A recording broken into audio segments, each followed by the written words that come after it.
Let's take a moment to really look at the reason President Trump gave for this historic boycott. He told the world he wasn't going to Johannesburg because of the alleged persecution of minority white populations in South Africa.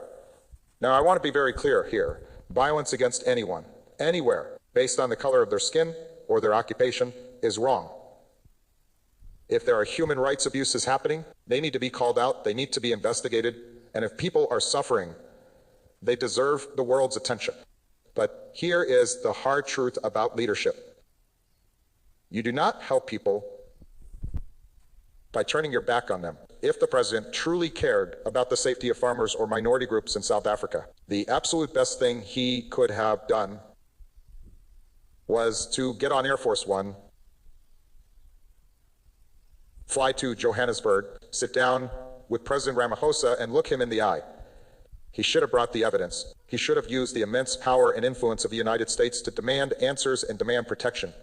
That is what a leader does. You go to the trouble spot, you shine a light on it, you use the leverage of your presence to force a conversation that might be uncomfortable. When I was president, we didn't just visit countries we agreed with. We went to places where we had deep disagreements, because that is the only way you actually move the needle. You cannot solve a problem if you refuse to be in the same room with it. By staying home, President Trump didn't help a single person in South Africa. In fact, he likely made things worse. He turned a serious human rights discussion into a political stunt. He used these people's lives as a prop for a domestic narrative, rather than actually doing the hard work of diplomacy, ensure their safety, and by doing so, he stripped the United States of our ability to advocate for them. Since we weren't at the summit, we couldn't put language in the final declaration to protect them. We couldn't pull allies aside to build a coalition of support. We silenced ourselves. It is the difference between tweet diplomacy and real diplomacy. One gets you likes on social media. The other actually saves lives. What we saw today was a performance, not a policy, and it sets a terrible precedent. Are we now going to boycott every country where we have a concern? Because if we do, we are going to find ourselves very lonely very quickly. The world is a messy place. It requires engagement, not retreat. We missed a massive opportunity today.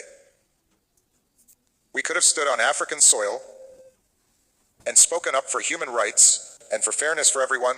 We could have shown that America fights for the vulnerable, no matter who they are. Instead, we let the stage empty. We let the moment pass.